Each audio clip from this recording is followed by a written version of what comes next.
이번 제목이 나는 법정에 선 죄인입니다. 이런 제목인데요. 여러분들한테도 카톡으로 미리 동영상 찍은 거 올려 보내드렸는데요.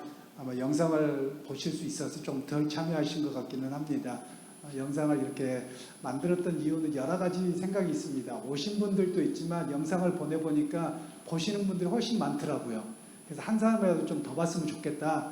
이래서 교인들 전체를 다 보내는 그런 일을 했습니다. 물론 현장과 또 동영상에는 좀 차이가 있습니다. 현장에서는 좀 더 생동감이 있고요. 왜냐하면 서로 눈을 마주치고 또 설명하는 폭이 좀 더 낮고요. 그리고 동영상에서는 혼자 하는 거잖아요. 옛날 표현으로 하면 쇼하네 그런 것처럼 혼자 쇼하고 있는 겁니다. 훨씬 더 쉽지는 않은데 그래서 설명하는 거나 이런 것들이 조금 더 떨어질 수는 있는 것 같습니다. 그래서 오늘 또 영상에 보실 분들은 보시겠지만 또 현장에서는 좀 더 현장감 있게 우리가 함께 말씀을 나누도록 하겠습니다. 바울이 로마로 가고자 했던 가장 큰 이유가 무엇인가? 그것은 복음을 전하기 위함입니다. 지난주에도 말씀드렸던 것처럼 모든 길은 로마로 통합니다. 그래서 로마로 가면 어느 곳이든지 갈 수 있고 또 거기에 모든 사람이 집중합니다. 예를 들면 우리나라 같은 경우도 다 서울 올라가려고 하잖아요. 왜 그렇습니까? 거기에 다 있잖아요. 거기서는 어디를 가든지 다 배울 수 있고 또 사람을 만날 수 있고 전국 팔도의 사람을 다 만날 수 있는 곳입니다. 물론 오늘날 우리 한국 사회는 지역이 거의 없어요. 사실은 저는 이렇게 정치적인 거나 여러 가지를 보면 지역주의를 따지는 게 너무 우습다고 생각합니다. 그 이유가 뭐 때문에 그러냐면 과거에는 우리나라의 경부고속도로, 호남고속도로가 나기 전까지만 하더라도요. 또 충청도는 한 10년 좀 넘었죠. 이쪽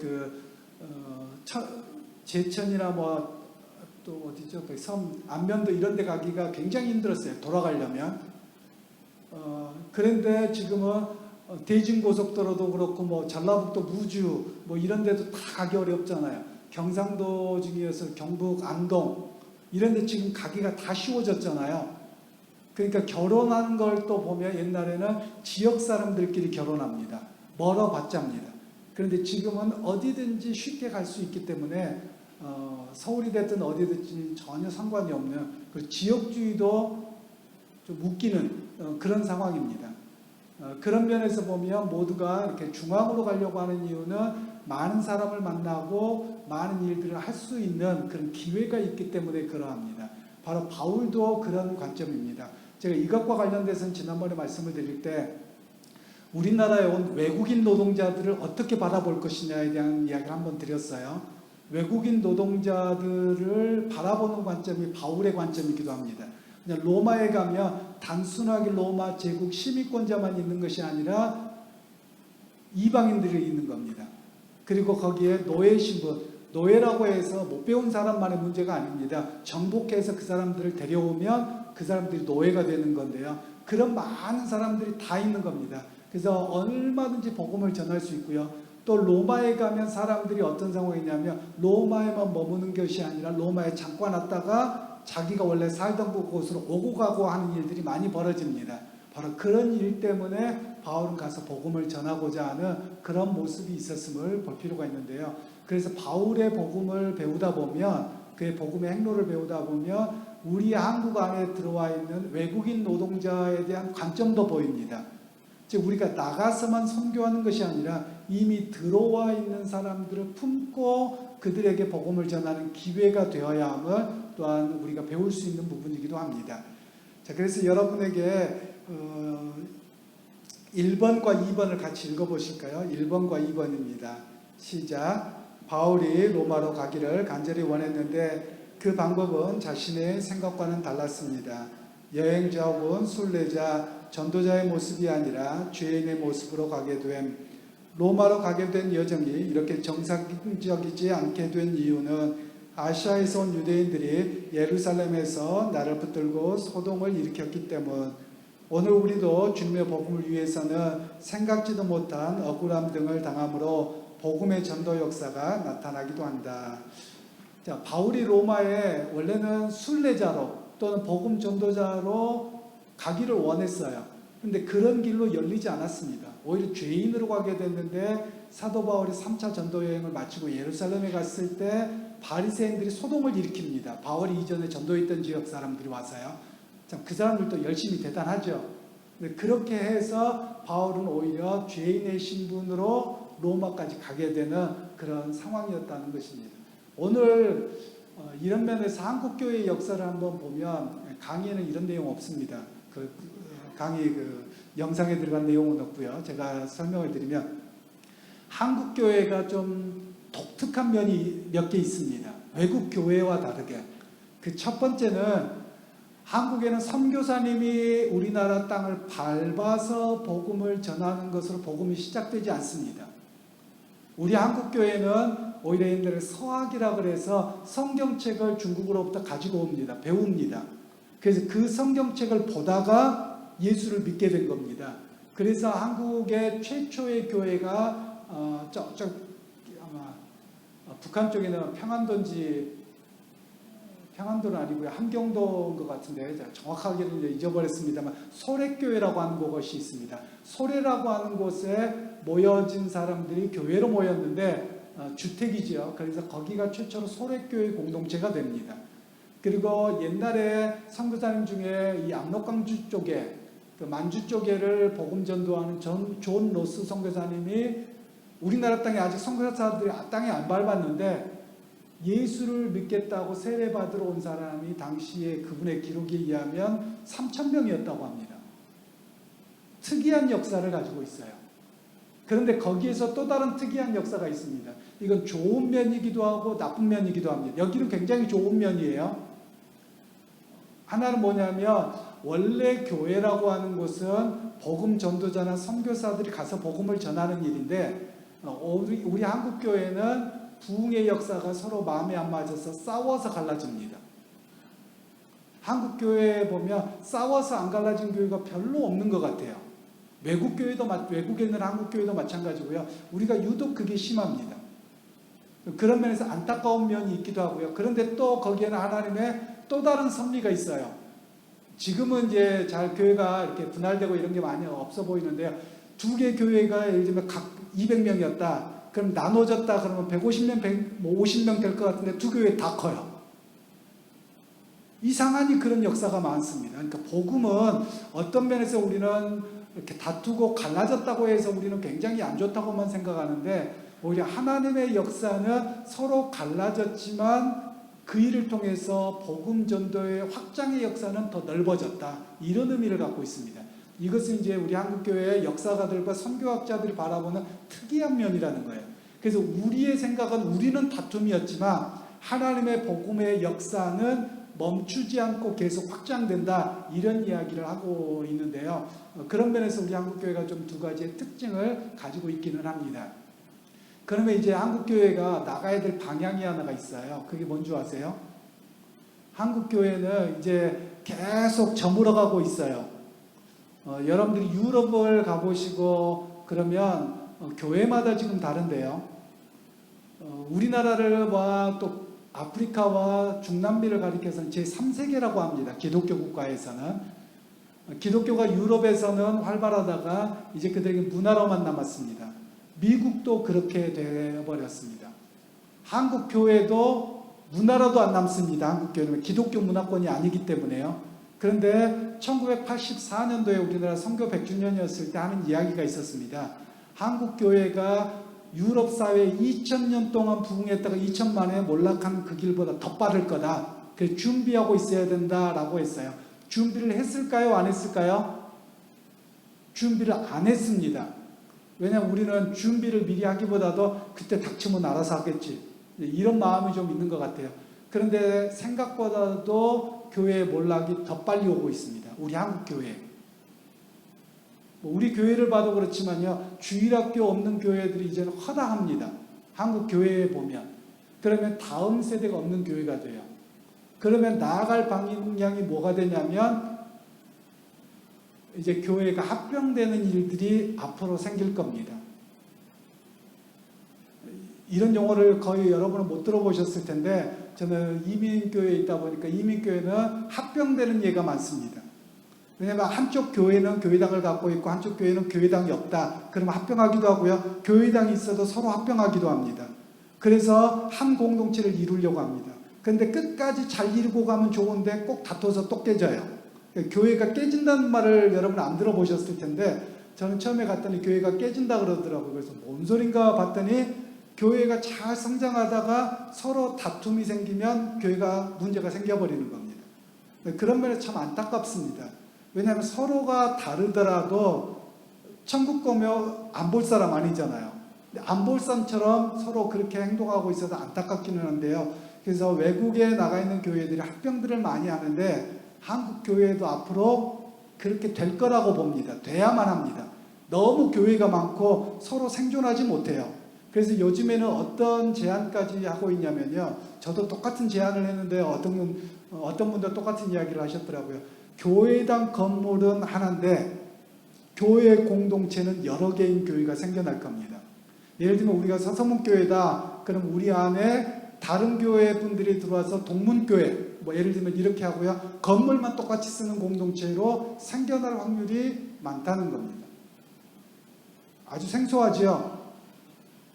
그러니까 교회는 그건 건물이고 이거는 교회당이고요. 이 건물을 같이 쓰는 교회가 나와야지만 된다라는 겁니다. 이제 그런 시대로 급속도로 이렇게 변화가 될 겁니다. 그리고 또 하나는요, 교회 안에 작은 교회 운동들이 일어납니다. 제가 강의할 때도 전에 말씀을 드렸는데, 작은 교회 운동은 뭐냐면, 교회당을 중심으로 하는 이 모임이라기보다는 오히려 공동체를 이루고 우리 신앙대로 살아가 보자 그래서 시골이나 어디나 마을로 들어가서 함께 신앙 공동체를 이루고 사는 모임들이 점점 더 생길 겁니다. 우리는 이단인 사람들만이라고 생각을 했는데요. 이단만 그런 게 아닙니다. 건전한 신앙을 가진 사람들이 그런 일들로 나아가는 일이 있습니다. 앞으로도 그렇게 될 가능성이 훨씬 더 많습니다. 그래서 저는 이런 생각을 혼자 해봤습니다. 어떤 생각이냐면요. 저희 교회 동산이 있잖아요. 동산 활용을 못하고 있잖아요. 저가 와서 지금 1년이 다 돼가는데 저번에 한번 풀베러 가보고요. 그리고 뭐 가끔 올라갔다가 가고 왔다 갔다 하시고 우리 강재석 장로님이 관리하러 다니시는데 활용도가 없어요. 지금 교회들마다 교회 수양관을 가지고 있는 교회는 애물단지입니다. 오래됐어요. 이게 애물단지가 된 거는요 20년이 넘은 이야기입니다. 제가 서울에 있을 때부터요. 그러면 이제 이 교회에 가지고 있는 동산을 어떻게 할 거냐. 또 우리 한국 사람들 자체가 진득함이 없어요. 오래 있기보다도 뭘 빨리 변하는 걸 원합니다.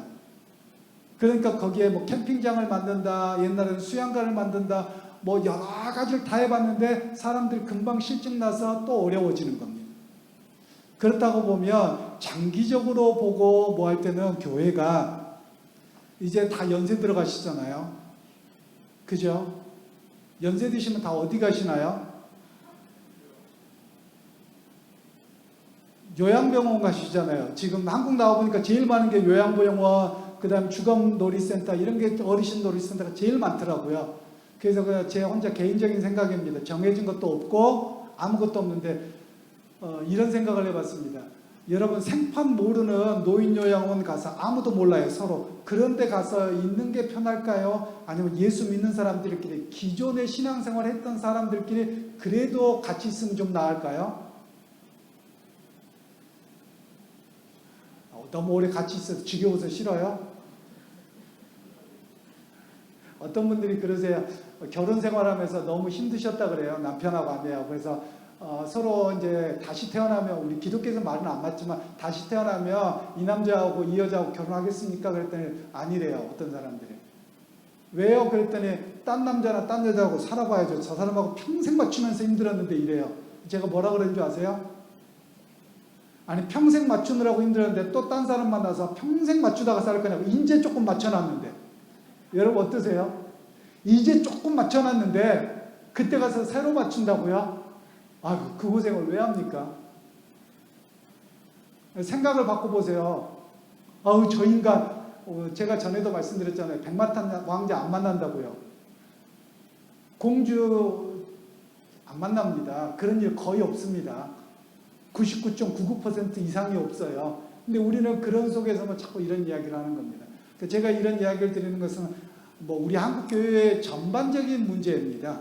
교회를 멀리 바라볼 때, 교회에 빨리 어떤 변화와 또 계획과 여러 가지들이 많이 필요한 것으로 보입니다. 저도 목회하면서 우리 교회 꼭 남교회처럼 이야기하죠. 실제로 그렇습니다. 그 다음에 이제 3번 읽어보실까요? 3번 로마 시민권으로서의 혜택 시작. 죄인의 신분이 되었지만 천부장의 오해를 받으면서 가택연금 상태에서 믿음의 형제들을 만날 수 있었고 그곳에서 만나는 수많은 사람들에게 복음을 전함. 때를 얻든지 못 얻든지 있는 상황에서 복음을 전함. 네, 3번 제가 4번은 설명을 드리겠습니다. 4번은 어떤 내용이냐면 바울을 처음에 가두었던 총독이 벨릭스라고 하는 총독입니다. 이 사람이 약 3년여를 마치고 바울이 무지한 걸 풀어줘야 되는데 안 풀어줍니다. 돈 받으려고, 뇌물을 받으려고요. 그러고 있다 갑자기 자기가 인지를 떠나버립니다. 그래서 베스도가 옵니다. 근데 이 베스도도 아니 전임자가 괜히 잡아놨는데 자기 마음대로 풀어주기도 애매하잖아요. 그 자기가 아직 정치적인 입지도 탄탄하지 않아요. 그러면 로마에서 오기는 왔지만 유대가 종교적 사회이기 때문에 이 제사장들이나 이런 사람들에게 지지를 얻어야 돼요. 그러니까 이 사람들 눈치 보느라고 바울을 안 풀어주는 그런 상황이 연출된 내용이 바로 네 번째에 나온 이야기입니다. 그리고 이제 다섯 번째로 넘어가시면요. 한 장 넘어가시면 백부장의 율리오라고 하는 사람에 의해서 호송이 이루어집니다. 로마까지 이루어지는 호송이 이루어지는데요. 여러분에게 사진이 지도가 그려져 있죠. 지도를 처음에 보시면 지도가 제일 오른쪽에 유대 땅이 보이죠. 유대 땅 예루살렘에서 가이사랴라고 하는 곳으로 갑니다. 여기 항구 도시입니다. 이 가이사랴에서 구브로 섬, 여기는 사이프러스입니다. 지금 사이프러스라고도 하고 키프로스라고도 하는 섬입니다. 거기를 거쳐서 무라라고 하는 곳으로 갑니다. 무라에서 루기아로 가고요. 그 다음에 그레데 섬으로 가서 거기에서 멜리데 섬으로 갑니다. 그죠? 멜리데 섬이 있는 데가 지금의 시실리아, 그리고 보디올, 로마 이렇게 가는 여정으로 배를 갑니다. 그런데 바울이 가다가 무라라고 하는 곳에서 유라굴로라고 하는 폭풍을 맞습니다. 그래서 결국은 그가 멜리데 섬에 도착했을 때 거기에 사는 원주민의 추장의 아버지가 열병이 있는데 그를 낫게 해서 모든 것을 공급받고요. 그리고 새로운 배로 갈아타고 가게 되는 이야기가 나옵니다. 바울도 거기서 죽을 뻔했죠. 왜냐하면 군인들이 다 죽여버리려고 하잖아요. 근데 율리오가 바울을 살리고자 해서 죽이지 말고 다 살려두라 하는 이야기가 사도행전에 계속 나오는 내용입니다. 그리고 6번을 함께 읽겠습니다. 6번입니다. 시작. 로마에서 2년여 동안 가택연금 상태로 지내게 돼 그곳에서 복음을 전할 수 있는 기회를 얻게 됨. 이전에 복음을 전했던 곳에 편지를 쓴. 바울이 로마에서 있었는데요. 가택연금 상태에 있습니다. 가택연금은 그냥 집안에서 있어도 밖에는 못 나가는 겁니다. 그리고 가택연금이 그 상태는 어떻게 하냐면요. 자기 집에 가택연금 당하는 거예요. 오늘날로 이야기하면 자가격리 당하고 있는 겁니다. 대신 군인들이 밖에서 지키고 있죠. 그런데 사람들이 들어오고 나오고 하는 것은 신분을 확인하고 들락날락 할 수 있었던 상황입니다. 로마 시민권자였기 때문에 그러합니다. 그런 가운데 사도 바울은 복음을 전합니다. 그러니까 누가 꼭 데리고 오는 사람이 있겠죠. 그냥 맨날 아는 사람이 오는 것이 아니라 내가 예수를 믿고 바울 통해서 그런 것 같아요. 그럼 당신도 가보자, 한번 들어보자. 이렇게 데리고 들어와서 복음의 이야기를 듣게 되는 내용이 2년여 동안입니다. 그리고 바울은 여기에 있으면서 편지를 씁니다. 그래서 이걸 가리켜서 옥중서신이라고도 하는데요. 먼저 골로새서입니다. 골로새서는 라오디게아, 히에라볼리 여기 지역을 다 포함하는 내용인데요. 68페이지 거기 6-1번 우리가 그 밑에까지만 읽어볼까요? 68페이지까지만 먼저 읽겠습니다. 시작. 이 지역은 바울의 제자 에바브라의 섬김에 의해서 세워진 내용, 골로새 교인들이 예수 그리스도가 누구인지를 분명히 알도록 하기 위함. 그리스도는 보이지 않는 하나님의 형상, 모든 피조물보다 먼저 나시니 만물이 그리스도로 말미암아 창조됨. 교회의 머리가 되시고 근본이심. 십자가를 통해 화평을 이루시고 우리가 화목하게 하시고자 함. 철학과 헛된 속임수, 사람의 전통과 세상의 초등학문에 사로잡히지 않도록 함. 세례, 그리스도와 함께 장사되고 죽은 자들 가운데서 새로운 생명을 다시 삼. 철저하게 복음의 사고와 관점으로 무장하라. 네, 그리고 69페이지 지도는 조금 더 설명드리고요. 거기 윗부분도 같이 읽겠습니다. 시작. 살아가는 삶의 목표를 바꿈. 예수님이 나의 삶의 주님이시여 생명의 공급자이심을 인정하며 살아가게 함. 분함, 노여움, 악의와 비방, 입에 부끄러운 말, 거짓말, 옛사람과 그의 행위를 벗어버리라. 새 사람을 입으라. 하나님의 형상을 따라 지식에까지 새롭게 하심을 입어야 함.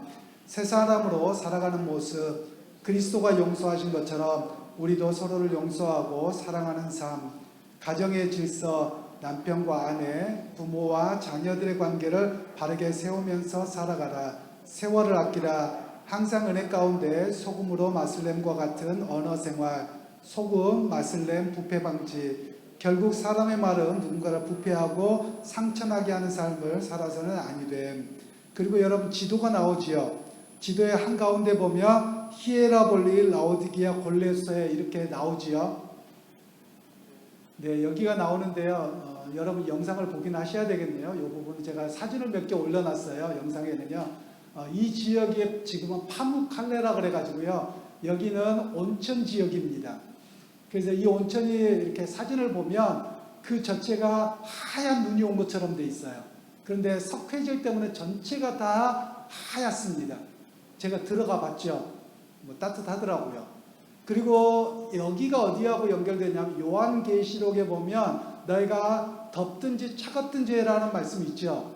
여기에서 파무칼레라고 하는 이 히에라볼리에서부터 뜨거운 물이 내려가며 저 밑에야 라오디게아까지 물이 식어버립니다. 그런데 완전히 차갑지도 않고요. 여러분 혹시 온천수 드셔본 적 있으세요? 온천수 마셔본 적 있으세요? 맛이 어떻든가요? 그냥 뜨거워요. 제가 우리나라에서는 잘 기억이 안 나는데요. 제가 브라질에 가면 온천수가 있어요.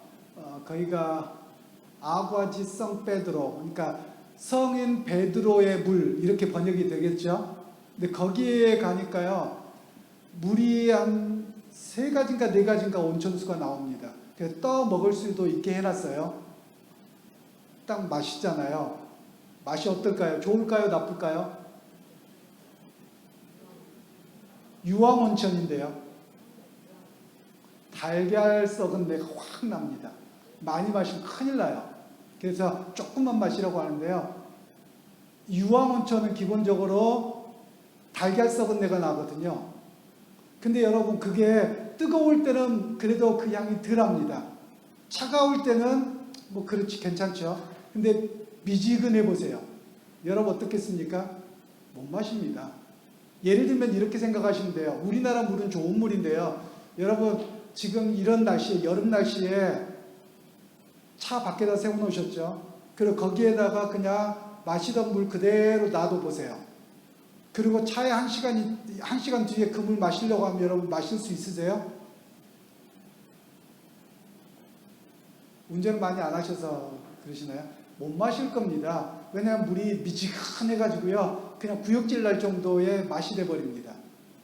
차 안에 있으면. 그 정도의 온도가 되면 여러분 더군다나 유황물인데요. 못 마십니다. 그걸 이야기하면서 사도 요한은 바로 너희가 차든지 더덥든지 하라는 말씀이 요 물과 관련돼서 요한계시록에서 말씀하고 있는 내용입니다. 요 지역이 그렇습니다. 근데 이 지역은 사도들이 들어가서 복음 전한 적은 없고요. 앞에 말씀드린 것처럼 사도 바울의 제자였던 에바브라가 가서 복음을 전합니다. 그리고 거기 안에 공동체가 세워집니다. 그렇게 교회가 형성됐음을 이 본문에서는 이야기를 하고 있습니다. 그리고 이제 빌레몬서를 사도 바울이 기록하게 되는데요. 빌레몬서 함께 읽겠습니다. 빌레몬을 에베소에서 만나 그를 회심시킴. 빌레몬은 골로새로 돌아가 자신의 집을 열어 교회 공동체가 모이도록 함.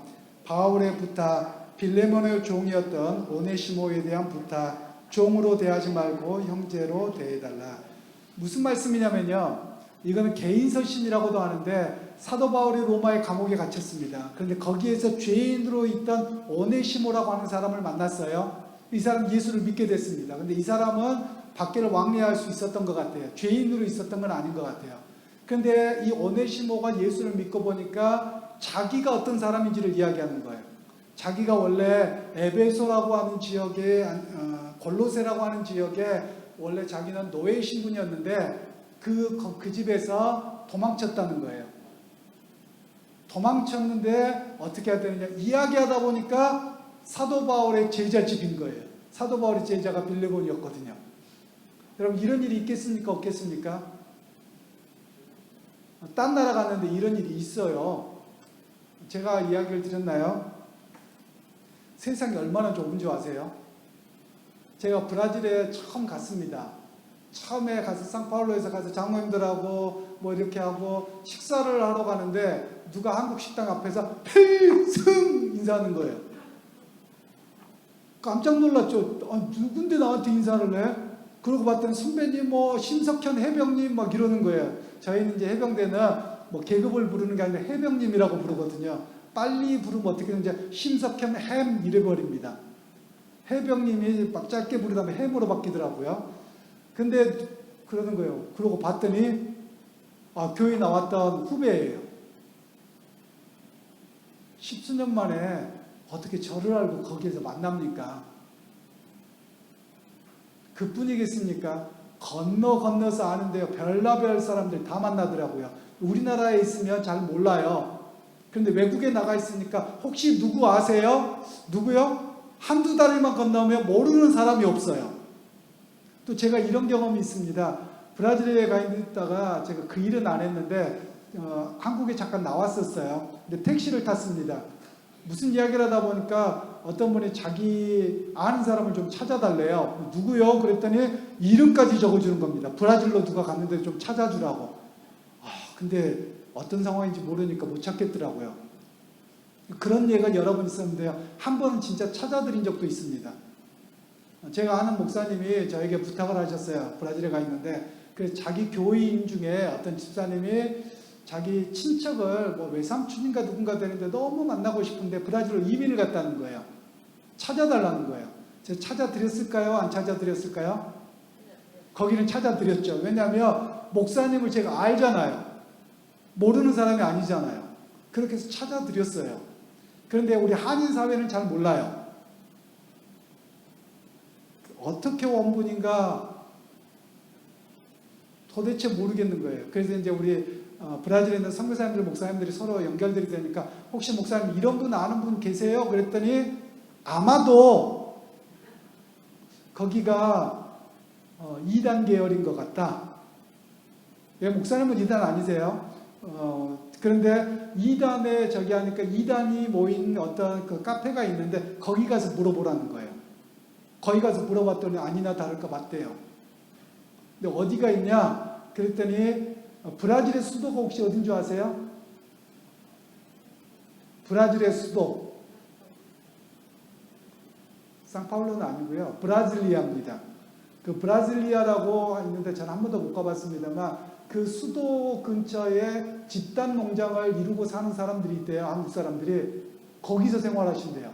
그래서 가서 물어봤더니 그분의 딸하고 연락이 됐어요. 전화로. 연락을 하는데 같이 안 산답니다. 그래서 좀 전해줘라. 어떻게든지 연락을 해라. 그래서 그 넓은 땅덩어리에서 사람을 찾아 연락을 해서 아마 연결이 된 것 같아요. 지구 반대편이잖아요. 지구 반대편 잘 느낌 안 오시죠? 제 아내가 지난주 목요일날 들어와서 금요일날 대전 내려왔거든요. 몇 시간 만에 왔을 것 같으세요? 20시간이요? 거기에서 아이들 집에서 출발한 시간이 언제였냐면요.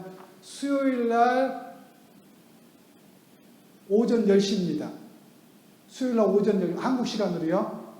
수요일날 오전에 10시에 집에서 공항 가서 공항에서 비행기를 1시 45분 비행기를 탔어요. 그리고 한국에 몇 시에 도착했냐? 목요일날 6시에 도착했어요. 저녁 6시요. 그리고 거기에서 자가격리하고 뭐 검사하고 뭐하고 대전 내려오니까 오후 2시가 됐습니다. 그럼 몇 시간인 줄 아세요? 53시간이 걸려서 왔더라고요.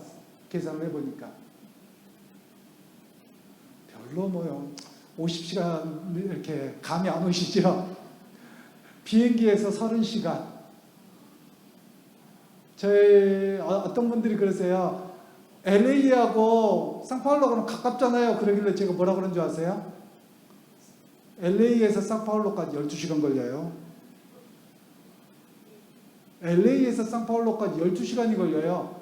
여기에서 LA까지 12시간 가까이 걸리고요. 그러니까 미국 가봤자 절반밖에 안 간 겁니다. 미국도 멀다고 하는데 제가 비행기 타고 예전에 LA로 가는데요. 옛날에 있던 교회 집사님을 만났어요. 우연히. 이야기를 하다 보니까 비행기 타기 너무 힘들대요. LA까지 오는데 세상에 12시간 동안 갇혀 산다고 막 이러세요. 저는 12시간 더 가야 되는데요. 그랬던 적이 있습니다. 지구의 반대편이에요. 멀어도 너무 멉니다. 그런데 브라질보다 더 먼 데가 있어요. 어디신 줄 아세요? 아르헨티나는 더 멉니다. 왜냐하면 이 남극으로 비행기가 돌지 않거든요. 그러면 모든 비행기가 상파울로에서 사람 내려주고 상파울로에서 다시 아르헨티나 부에노스아이레스로 갑니다. 정말 멉니다. 거기서 한 2시간 가야 되거든요. 2시간 넘나요? 3시간인가요? 2시간인가 비행기 타고 가야 됩니다. 그러니까 남미에 사시는 분들, 혹시 여러분 주변에 남미에 사시는 분들 있잖아요. 그냥 괜히 밥 한 번이라도 더 사주십시오. 한 번 오갈 때마다 얼마나 힘들겠습니까? 비행기에서 밥 먹으니까 좋겠죠? 비행기에서 몇 끼를 먹는 줄 아세요? 6끼를 먹어야 좋습니다.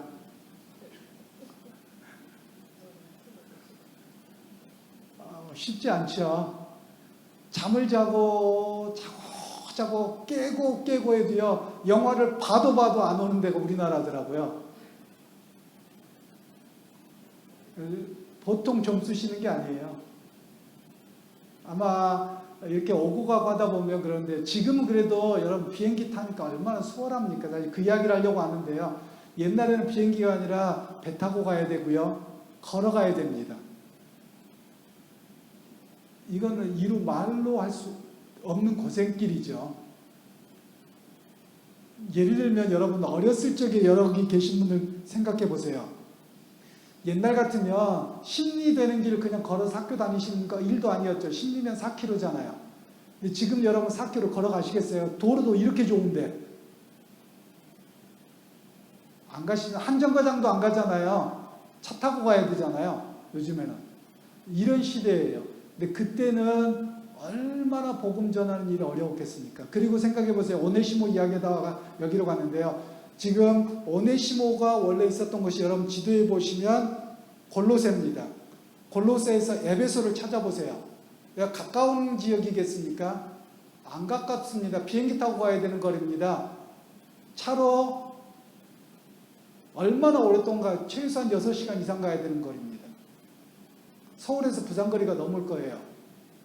그리고 이 에베소에서 빌레몬을 만나긴 했는데요. 오네시모가 어디까지 도망가요? 로마로 도망갑니다. 여러분 옆에 왼쪽에 지도 봐보세요. 대충 아시아라고 써진데 그 근처가 골로새입니다. 그리고 로마는 봐보세요. 여기까지 가려면 도망을 얼마나 멀리 갔겠습니까? 오늘날 같으면 범죄자가 다른 나라로 도망을 갑니다. 그러면 잡기가 좀 수월하죠. 인터폴이 있어서요. 그죠? 옛날에는 가능할까요? 안 가능할까요?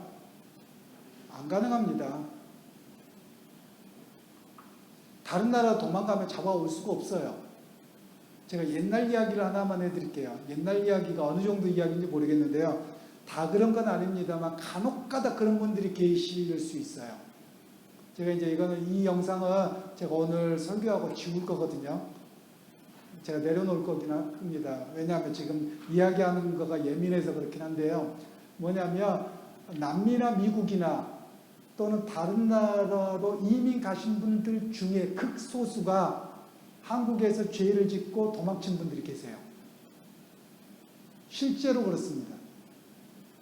도망을 쳤는데 우리나라하고 이 외교적 이게 안 되어져 있어요. 잡아올 수 있어요? 없어요? 못 잡아옵니다. 그리고 제가 있었던 교회 집사님이 우리나라의 청와대에서 그 오토바이 경찰로 이렇게 사이카라고 하죠. 어른들은 오토바이에서 대통령 경호할 때 쫙 가는 그 조장님이셨던 분이 계세요. 근데 그분이 가끔 저한테 이야기를 하세요. 목사님, 저한테 물어보는 사람이 있어요. 뭘요? 그랬더니 자기는 거기에 있다가 전역을 했어도 그 경찰 안에 들어갈 수 있는 권한이 몇 년 동안 주어진다네요. 그래서 자기 그 오고 가는데 출입국 그 금지되잖아요. 그거 풀렸는지 안 풀렸는지 확인해 달라고 하는 분들이 가끔 있더래요. 그러니까 그렇게 뭐 우리나라도 뭐 어떤 검사 무슨 차관 문제가 있었죠. 그렇게 해서 백을 써서 나간 겁니다. 제가 아는 분이 저한테 그런 이야기를 하세요. 그분이 잘 살다가 너무 어려워서 그분은 참 정직한 분이셨어요. 자기가 보증을 썼다가 망했어요. 근데 어떻게 살아가야 될까? 남미로 가자 일단은. 그렇게 당신 혼자 가는데 당신 혼자 도저히 갈 수가 없더랍니다. 왜냐하면 출입국 관리소에 딱 걸릴 것 같아서. 그래서 아는 분을 다 검사를 다 통해서 법무부에서 자기를 데리고 이미그레이션 통과까지 하는 거.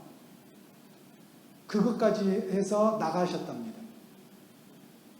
여러분, 그러니까 저는 요즘 뭐 뉴스 때문에 어쩌고저쩌고 나오잖아요. 그거 보면 저는 너무 웃깁니다. 왜냐하면 그 상황을 너무 들어서 알고 있거든요. 근데 백만 있으면 이미그레이션 통과하는데 통과를 해버리는 거예요. 그렇게 해서 그분은 가셨어요. 근데 자기 이제 가족들을 데리고 나중에 오셨죠. 그리고 어떤 분은 또 이름도 바꿔버리세요. 그 나라 여권으로 바꾸면서. 이런 경우가 있어요. 미국도 있고요. 미국이 제일 많죠. 그런 분들이. 그러면 모두가 그렇게 보시면 안 됩니다. 근데 그분은요. 나중에 보니까 그런 법적인 문제가 없었던 거예요. 무서워서 일단은 무서우니까 그렇게 나가셨는데 문제가 없고 이분은 예수님을 진정으로 믿고 보니까 이게 죄구나. 내가 손해를 끼쳤구나. 그래서 거기에 돈 다 벌어서 다 갖다 갚으셨어요. 다 송금해가지고. 아마 제가 이야기를 들은 분 중에 그분이 딱 유일하게 한 분이신 것 같습니다. 그러니까 자기 때문에 자기도 손해를 봤죠. 친구를 보증서 줬다가 그 잘 살던 걸 다 망해먹었죠. 그랬는데도 이분은 예수를 믿고 보니까 이게 남에게 손해를 끼친 게 올바른 일이 아니어서 자기는 이민생활로 돈을 벌어서 다 갚아주신 그런 분도 계세요. 제가 왜 이 이야기를 드리냐면 오네시모가 로마까지 도망갔어요. 여기까지는 못 찾아오겠지. 근데 하필이면 누구한테 걸려요? 바울한테 예수 믿고 보니까 딱 들통나는 거예요. 그러니까 바울이 빌레몬에게 편지를 씁니다. 그리고 누구를 줘요? 오네시모 네가 갖고 가 이런 거예요. 오네시모가 갖고 가는데요. 여러분 우리나라 옛날 추노라고 하는 저기 있었잖아요. 그거하고 똑같다고 생각하시면 되는데요. 이 오네시모는 당시에 빌레몬에게 걸리면 어떻게 돼요? 즉각 사형입니다. 그런 노예가 도망을 갔다. 그럼 바로 그런 상황이 벌어지는 겁니다. 이제 그런 상황에서 바울은 이 빌레몬에게 오네시모를 대할 때 이 사람이 예수를 믿고 회심했기에 그리고 자기의 죄를 자복했기에 혹시라도 이 사람이 금전적인 손해를 끼쳤다면 내가 갚겠다. 그리고 네가 오네시모를 대할 때 종으로 대하지 말고 그리스도 안에서 한 형제로 대해달라 이렇게 이야기를 하는 겁니다. 자, 여기에서 복음이 무엇인가를 볼 필요가 있습니다. 오늘 우리가 제가 아까 이주 노동자 이야기를 잠깐 했지 않습니까? 혹시 여러분들 중에 사장님들이 계신다 그러면 다시 한번 생각하셔야 되는데요. 이주 노동자가 있으면 내 고용인으로 생각할 거냐 아니면 사장님들도 마찬가지예요. 내 고용인으로 생각할 거냐 이 사람들을 정당한 믿음의 사람으로 세워서 형제로 대할 것이냐 이런 이야기인 겁니다. 이 본문에서는 내가 아무리 높은 위치에 있다고 할지라도 함께하는 사람 복음 가운데 있으며 이 사람을 똑같은 형제로 대해야 된다. 이것이 빌레몬서에서 주시는 메시지입니다. 자, 그리고 디도서를 넘어가도록 하겠습니다. 디도서입니다. 읽도록 하겠습니다. 시작. 장로들을 세울 때 규칙, 책망할 것이 없고 한 아내의 남편, 방탕하다는 비난을 받거나 불순종한 일이 없는 사람, 감독을 세울 때 하나님의 청지기로서 책망할 것이 없을 것, 자기 고집대로 하지 않을 것, 급히 분내지 아니할 것, 술을 즐기지 아니할 것, 더러운 이득을 탐하지 아니할 것, 나그네를 잘 대접할 것, 선행을 베풀 것, 신중하며 의로우며 거룩하며 절제하며 믿음 말씀의 가르침을 그대로 지킬 것. 교회 지도자에 대해 엄격한 이유는 교회 지도자의 모습이 곧 세상에 비춰지는 교회의 모습이기 때문, 교회의 순수성과 거룩성의 지표가 되기 때문. 제가 잠깐 이 부분을 설명을 드릴게요. 우리 장로교에서는 감독이라는 직분이 없습니다. 그죠? 감독이라고 하는 직분이 감리교는 있죠. 그리고 성공회도 있고 천주교도 있습니다. 천주교 주교라고 하는 용어가 감독이라는 용어하고 똑같은 용어입니다. 그럼 이제 이거에 대한 이해를 좀 하실 필요가 있습니다. 그러면 이 디도서에서 이야기하는 장로와 감독의 직분이 무엇인가? 디도에서 말씀하는 장로는 오늘날의 교회에서 신우하는 장로님들에 대한 이야기가 아닙니다. 이때는 교회 직제가 아직 우리처럼 세워져 있지 않아요. 여기에서 말하는 장로라는 개념과 감독이라는 개념은 문화권에 따라서 조금 다릅니다. 유대 공동체들에게 있어서 교회의 오늘날의 목회자와 같은 역할을 하는 사람을 장로라고 부릅니다.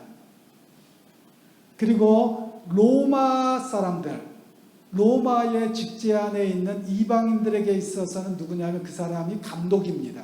총독이라는 개념이기도 합니다. 장로라는 개념은 유대적 관점에서 일반적으로 쓰는 관점입니다. 그들에게는 이런 감독이라는 용어가 없어요. 그리고 다른 이방인들에게 있어서는 감독이라는 용어입니다. 근데 이것이 시간이 지나가면서 어떻게 바뀌냐면요. 장로 위에, 그러니까 오늘날의 목회자 위에 감독이 있는 제도로 나중에 시간이 지나면서 이렇게 바뀌어져 버린 겁니다. 왜 바뀌었을까요? 로마가 전 세계를 지배하고 있잖아요. 로마가 힘이 세다 보니까 로마 시스템으로 가고 유대 공동체는 아래 시스템으로 가게 되어버린 내용입니다. 그러니까 옛날 성경으로 돌아가 보자면 장로나 감독이나 집사나 오늘날의 똑같은 개념은 아니고요. 모두 다 교회에 목회하는 목회자들에 대한 이야기인데 똑같은 개념으로 이해하시면 됩니다. 그런데 이것을 이제 오늘날의 목회자들에게만 적용하고 나는 아무렇지도 않다, 그런 건 아닙니다. 교회 안에 목회자와 같이 목회자뿐만 아니라 일반 성도들 가운데서도 모든 직분을 갖게 된 사람들은 어떤 직분, 어떤 모습으로 서야 되는가 이야기가 사실은 여기 디도서의 말씀입니다. 예를 들면 우리가 70회 제일 위에 보면 자기 고집대로 하지 말 것 이렇게 써놨잖아요. 이 말의 의미가 뭘까요? 제가 어떤 분하고 가깝게 지낸 분하고 이야기를 나누는데 이런 이야기를 하세요. 장로님들이 왜 있으신 것 같으세요? 뭐 이야기를 하다 보니까 목사님 혼자 독주하는 거 발목 잡으라고 약간 이러시더라고요. 제가 그 이야기를 들으면서 어떤 생각이 들었냐면요. 지금 한국교회 성도들의 기본적인 인식이 이렇구나. 여러분, 장로님이 왜 세워졌을까요? 목사 고집대로 못하게 하려고. 우리 헌법에도 그렇고요. 목사의 목회를 도와주라고 장로를 세워졌습니다. 그게 헌법의 원칙이고 장로의 역할이에요. 그런데 오늘날의 한국교회가 결국 그렇게 하지 않습니다. 한번 우리가 깊이 생각해야 될 이야기입니다. 그러면서 여러분 한번 생각해 보세요. 우리 교회 장로님들이 잘하셔서 제가 이렇게 편하게 이야기합니다. 장로님들이 힘들게 하면 다 이 말 못해요. 장로님들의 역할들은 목회자의 목회를 돕는 역할입니다. 그러면 또 하나를 제가 전에도 말씀드렸죠. 장로님들이 목회자입니까? 목회 대상자입니까? 목회 대상자입니다. 그런 이해도 분명하게 가지셔야 됩니다. 제가 저희 아이들한테 가끔 가르치는 이야기가 있습니다. 그게 뭐냐면요. 넌 앞으로 신앙생활하면서 진짜 좋은 장로가 되라. 어줍잖을 하면 절대 장로하지 마라 그럽니다. 제가 그러면서 뭐라고까지 제가 아이들한테 이야기했냐면 떠나보냈잖아요. 작은 아이가 이 사업 마인드나 이런 것들이 참 많아요. 눈이 열려 있어요. 경제관념이. 너 돈 진짜 많이 벌어라. 니네 교회에서 11조 제일 많이 해라. 그래요. 그러면서 꼭 하는 이야기가 있죠. 야, 나중에 목사님 네가 차 사드려. 교회에서 이런다 저런다고 맨날 싸워요. 보면 뭐 하자 저 하자 그러면 교회 안에서 회의하고 싸우니까 그러지 말고 네가 그냥 해드려 버려. 그럼 누구도 할 말 없잖아. 이렇게까지 이야기를 합니다. 그러니까 그런 장로가 안 될 바에는, 그러면 이제 아이가 저한테 지금 아빠 목사님이 이상한 데로 가고 너무 나쁘면요. 저 뭐라 그랬겠어요? 조용히 그 교회 떠나라. 괜히 분란 일으키지 말고 조용히 떠나라. 그분이 영 목사로서의 목자의 그게 없다면 조용히 떠나라. 그게 너 사는 거다. 거기서 뭐 한다고 해봤자 너만 상처를 더 크게 입는다. 제가 그런 이야기를 아이들하고 나눕니다. 참 많은 이야기를 나누죠. 그러니까 믿음 생활을 어떻게 나가야 되는 것인가, 그런 이야기를 합니다. 그래서 저는 또 하나를 이야기 드리자면 뭐냐면, 저는 우리 교회 장로님들이, 성도들이 볼 때 아우 저런 장로님 되고 싶어요. 그런 고백을 담는 장로님들이 되셨으면 좋겠어요. 제가 한국에 나오자마자 제가 한 번도 이야기를 안 나눠본 시골교회 선배님하고 전화통화를 하게 됐습니다. 세상 참 좁더라고요. 근데 캐나다에 계세요. 그런데 이분이 제가 아는 분을 다 아는 거예요. 제가 대학에서 만났던, 사역을 했던 동기들, 친구들, 미랄 사역을 하는데요. 미랄 사역에 주춧돌을 놓았던 분이 이분이더라고요. 전혀 몰랐습니다. 근데 그러고 나서 봤더니 그 선배 집사님 아버님이 저희 시골교회 장로님이셨어요. 근데 자녀들을 낳았는데 이 선배님 앞에 놓고 이렇게 말씀을 잘 못하시는 그런 상황이 된 거예요. 참 무거웠죠. 근데 제가 그 장로님을 기억합니다. 교회 옛날에 새벽 예배 드리면 여러분 몇 시 예배했어요? 4시 반 이러잖아요. 근데 그 장로는 가까운 데 살지 않으세요. 걸어서 30분 이상 걸어오셔야 되는 지역이에요. 그런데 옛날에는 교회 종치면 초종, 재종이 있잖아요. 초종은 몇 분 전에 칩니까? 30분 전에 치잖아요. 재종은요? 5분 전 뭐 이때 칠 겁니다. 거의 정각돼서. 근데 그 새벽에 오셔서 농사 짓는 분이 초종을 치십니다. 그리고 기도도 많이 하셨고 교회에 정말 수고하고 있었던 그 모습을 저는 기억하거든요. 그랬더니 그 선배님하고 이야기하는데, 그 선배는 제가 기억을 못하는데 그 장로님은 기억을 해요. 제가 그 저를 참 예뻐해 주기도 하셨고요. 그래서 그런 이야기를 쭉 나눴는데 그런 이야기를 하세요. 우리 아버지를 그렇게 기억해 줘서 고맙다고. 천국 가셨거든요. 저는 참, 제가 또 뭘 했냐면 저희 어머님이 심부름 시키셔서요. 이렇게 명절 때가 되면 저희 시골에 이제 고깃집이 있잖아요. 정육점을 가라 그래요. 다 돈 줘놨다고. 그럼 다 싸놓으세요. 그럼 목사님 소고기, 장로님 소고기 싸서 저는 자전거로 배달 다녔거든요. 어머니가 보기에도 장로님들이 본이 되고, 그래서 어머니가 그렇게 섬겨주신 거예요. 그런데 오늘날의 교회 모습, 저는 이민교회만 봐서 많이 봐서 그런지 모르겠습니다. 뭐 한국교회도 저는 충분히 사역을 많이 했죠. 교인들에게 제가 상담을 하면서 물어봐요. 젊은이들에게 물어본 적이 있어요. 우리 교회에서 당신은 당신의 신앙의 본으로 담고 싶은 분이 있습니까? 답이 나올까요? 안 나올까요? 별로 없더라고요.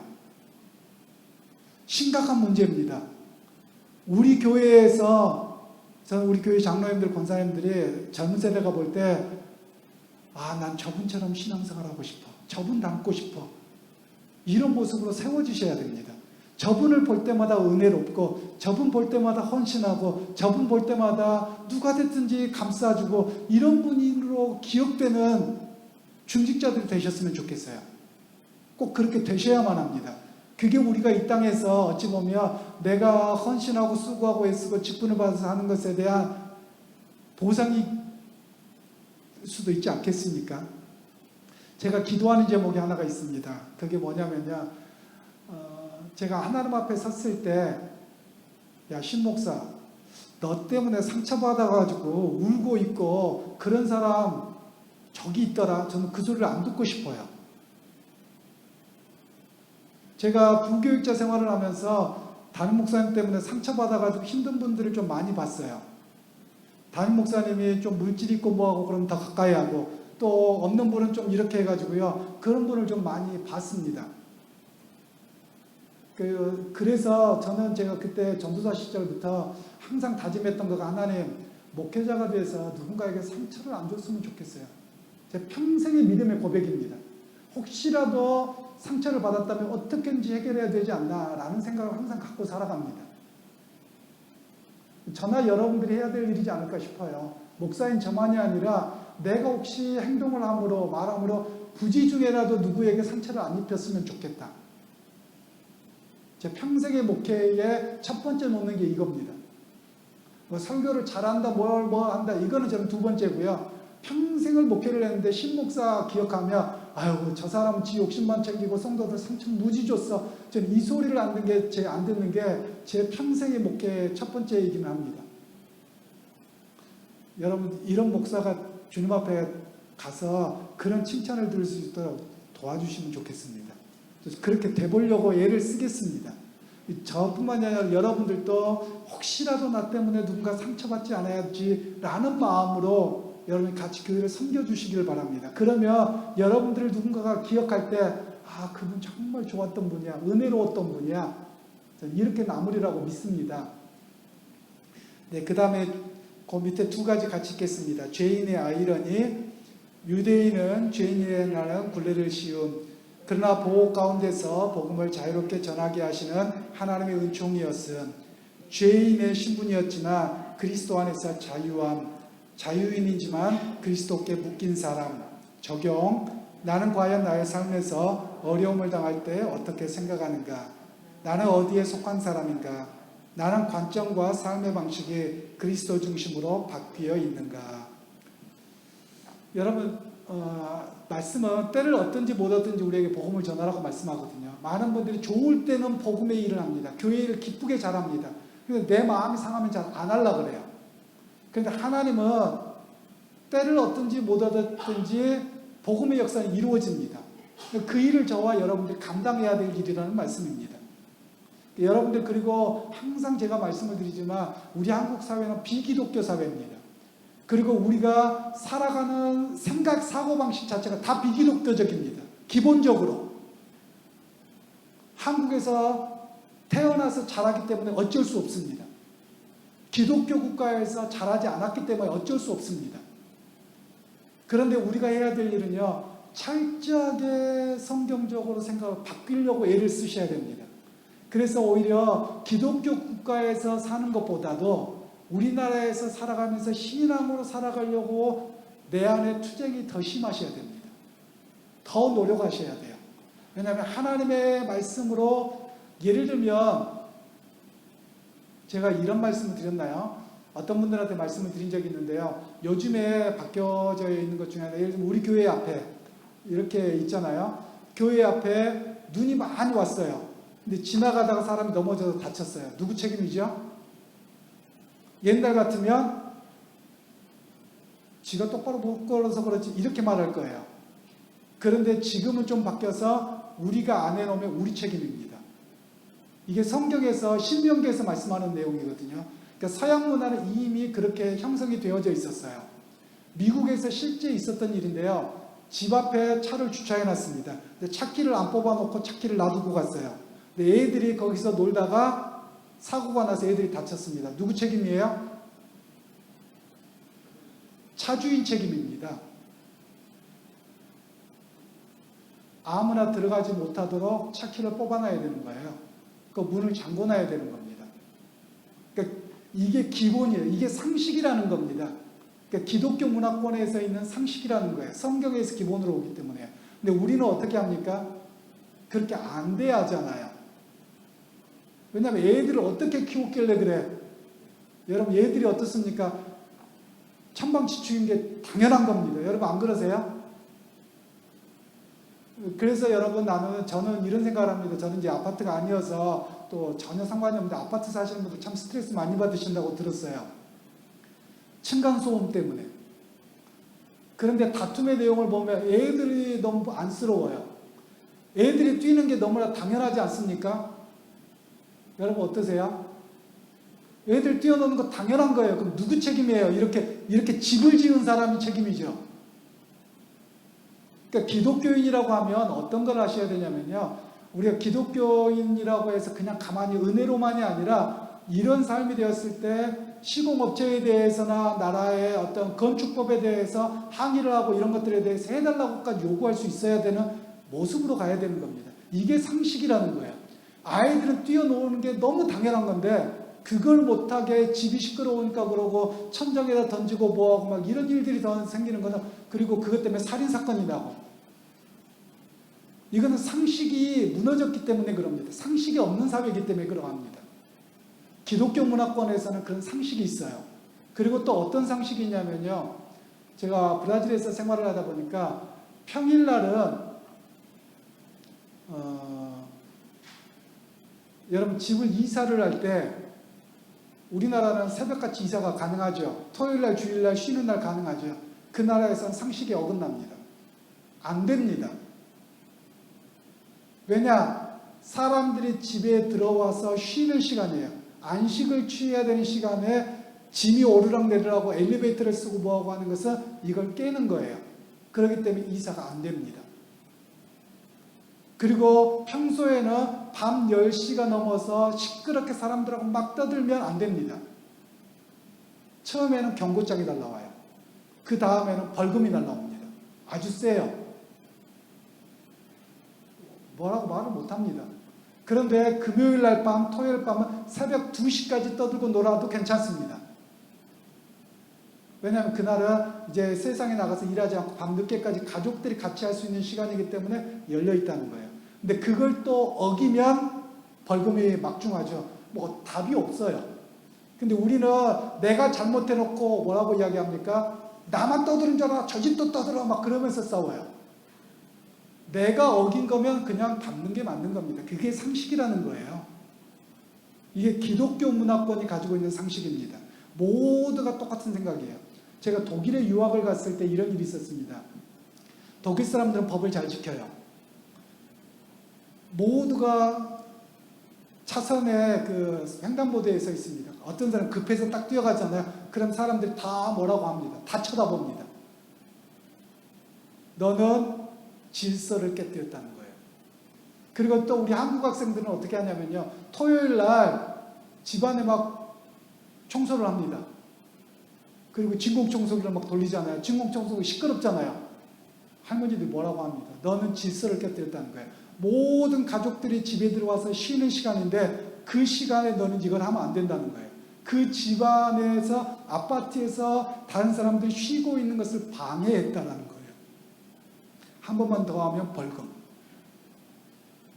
못 사는 사회 같죠. 근데 따르게 생각하시면 그것이 지켜지면 나도 편안함으로 지켜지는 겁니다. 쉼의 시간을 갖는 거예요. 이것이 가지고 있는 상식이라는 개념이에요. 근데 우리나라는 그런 상식이 없죠. 그래서 훨씬 더 다툼이 많은 겁니다. 그러니까 그들은 모두가 동의하는 상식이에요. 여태까지 살아왔던 방식이에요.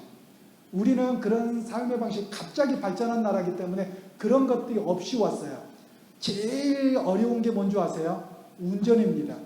우리나라가 겉으로는 선진국인데 운전은 후진국 중에 후진국입니다. 여러분 끼어들려고 딱 깜빡이 켜는 순간 차들이 어떻게 합니까? 더 세게 밟아버리잖아요. 못 들어오게. 그리고 어떻게 해요? 빵 해버립니다. 얼마나 화가 나는지 모르겠어요. 제가 미국에서 운전을 하는데 고속도로를 딱 들어갔는데 깜빡이를 딱 켜는 순간 뒤에 차들은요 브레이크를 딱 밟아버립니다.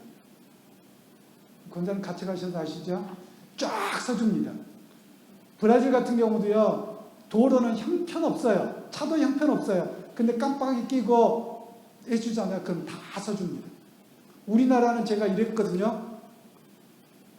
갖다 들이댑니다. 그래서 우리나라 운전하면 참 10원짜리, 50원짜리, 100원짜리 참 쉽겠다. 욕설이 나오기가 쉽겠다. 참 너무 안타깝습니다.